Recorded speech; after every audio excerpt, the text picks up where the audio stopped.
Selamat pagi anak-anak. Apa kabar kalian hari ini? Mudah-mudahan kita semua dalam keadaan sehat walafiat ya. Salam jumpa. Perkenalkan, nama saya Ricardus Jackson Rita, guru bahasa Indonesia di SMP Negeri 3 ASSA.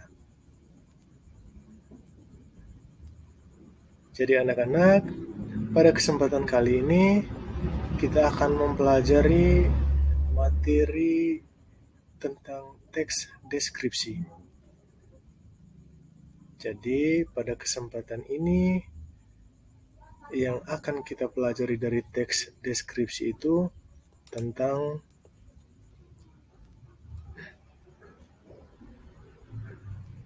pengertian, ciri-ciri, struktur, dan kebahasaan teks deskripsi.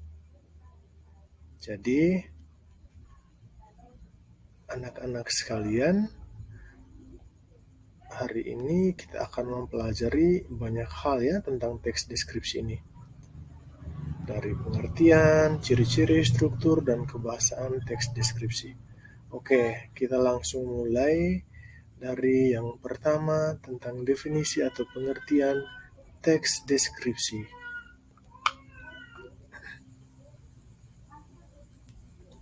Oke anak-anak sekalian, apa itu teks deskripsi? Jadi teks deskripsi adalah sebuah teks yang menggambarkan, menguraikan secara jelas sebuah objek atau peristiwa, sehingga pembaca seolah-olah merasakan secara langsung apa yang sedang diungkapkan dalam teks tersebut. Jadi itu merupakan pengertian dari teks deskripsi. Oke, sekarang kita lanjut. Yang berikut kita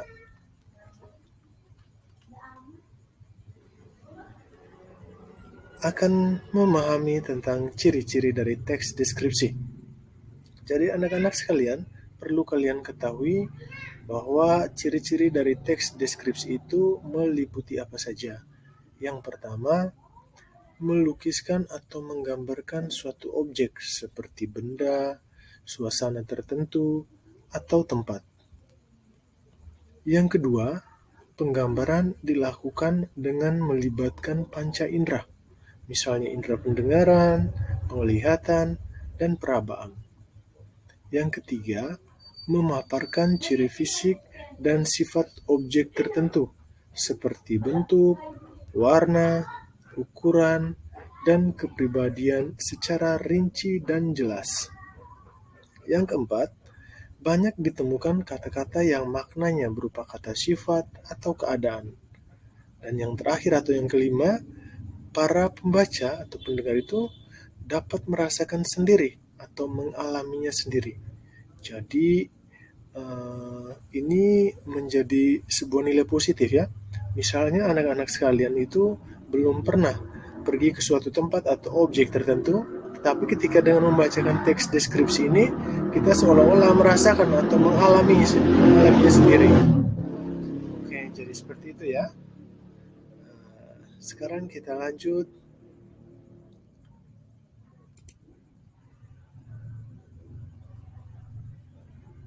ke bagian berikut, yakni struktur dari teks deskripsi. Baik anak-anak, untuk struktur teks deskripsi ini terdapat 3 bagian. Yang pertama itu struktur teks deskripsi yang bernama identifikasi. Identifikasi ini merupakan bagian yang mengenalkan objek, tempat, atau orang yang akan dideskripsikan. Biasanya pada bagian identifikasi ini berisi ciri-ciri umum seperti nama objek, lokasi, ukuran keseluruhan, dan lain sebagainya. Oke, selanjutnya struktur yang kedua yaitu deskripsi bagian. Pada struktur yang kedua, deskripsi bagian ini memuat gambaran rinci dari objek yang digambarkan. Biasanya dari sebuah objek itu digambarkan atau diuraikan ciri-cirinya tersebut secara jelas, memecah bagian-bagian objek secara rinci dan lebih detail lagi ya. Jadi seperti itu untuk struktur yang kedua. Nah, kita lanjut ke struktur yang ketiga. Jadi pada struktur yang ketiga ini, oke, kita lihat. Bersabar.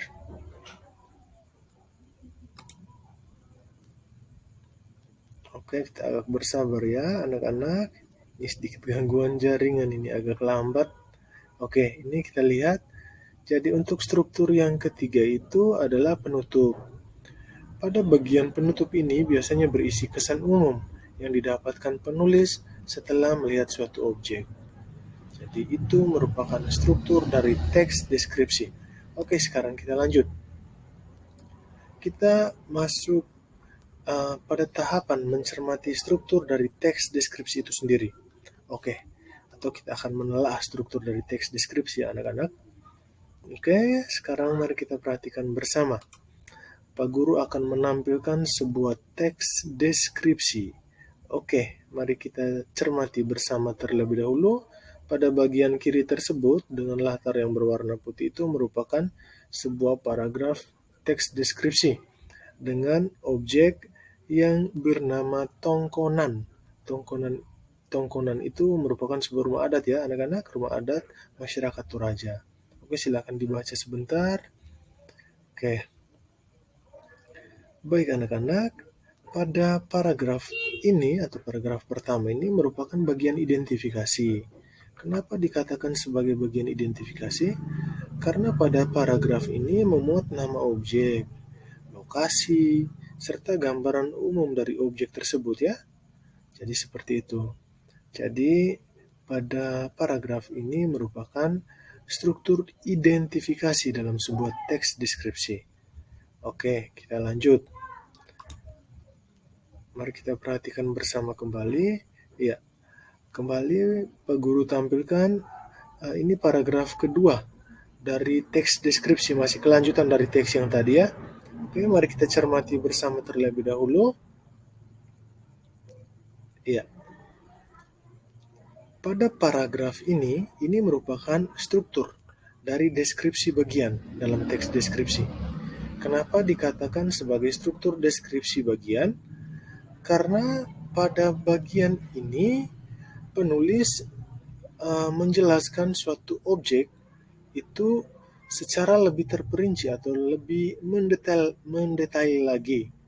Misalnya di situ ada perincian tentang bahan kayu yang digunakan dalam rumah adat, ukiran rumahnya yang seperti apa, itu digambarkan secara rinci dan detail, hingga hiasan atap rumahnya. Bentuknya itu diungkapkan atau dirincikan benar-benar sangat-sangat jelas di situ ya. Jadi pada paragraf ini masuk pada struktur deskripsi bagian anak-anak. Oke, seperti itu. Baik, yang berikut kita masuk pada struktur yang ketiga, yakni penutup. Jadi kita cermati bersama, ini paragraf ketiga, kelanjutan dari paragraf sebelumnya itu. Jadi pada paragraf ketiga ini merupakan struktur penutup dalam teks deskripsi. Jadi kenapa dikatakan sebagai penutup? Karena ini merupakan kesan umum dari si penulis ketika si penulis menyaksikan atau melihat secara langsung objek yang disaksikan itu. Jadi ini merupakan kesan umumnya. Oke anak-anak, seperti itu tentang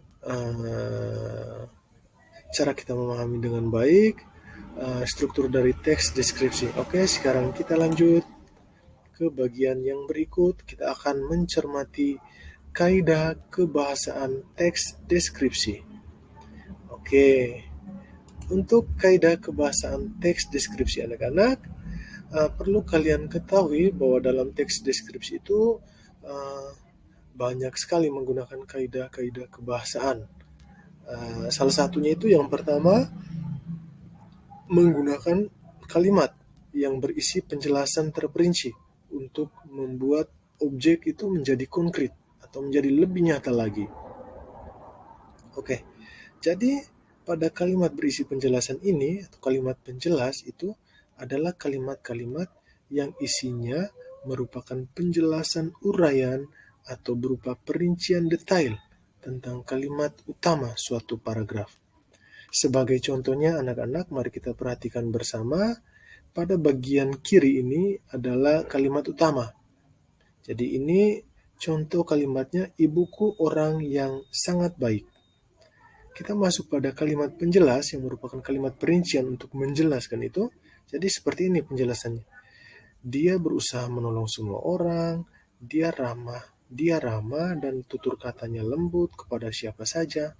Jadi ini menjelaskan tentang ibuku orang yang sangat baik tadi ya anak-anak. Jadi biasanya dalam teks deskripsi itu menggunakan kalimat-kalimat penjelas seperti ini. Jadi seperti itu. Oke, sekarang kita lanjut ke kaidah kebahasaan yang kedua. Untuk yang kedua itu biasanya terdapat penggunaan kalimat yang menggunakan cerapan panca indera. Oke, jadi seperti itu ya. Jadi untuk penggunaan kalimat yang menggunakan cerapan panca indera ini, teks deskripsi itu biasanya berisi kalimat yang seolah-olah suatu objek itu dapat kita lihat, dapat kita dengar, dan kita rasakan sendiri. Walaupun kita itu belum pernah berkunjung ke tempat atau objek tersebut. Jadi sebagai contohnya seperti ini. Di sini pada tabel tersebut kita lihat pada bagian kiri ini seolah-olah kita melihat dan juga seolah mendengar. Jadi pantai panjang dengan pasir putih, debur ombak pantai terdengar berirama. Jadi hal ini sebenarnya kita lihat ya, tetapi di sini dalam kalimat ini dibuat menggunakan cerapan panca indera pendengaran. Jadi kita itu seolah-olah bisa mendengar penjelasan dari sebuah objek tersebut. Jadi itulah sebuah keunggulan dari teks deskripsi. Lalu pada bagian kanan ini seolah-olah kita melihat, juga seolah mendengar. Ini kita perhatikan bersama. Pantai panjang dengan pasir putih, debur ombak pantai terdengar berirama. Ya, ini mau menunjukkan kepada kita bahwa di dalam teks deskripsi ini benar-benar mau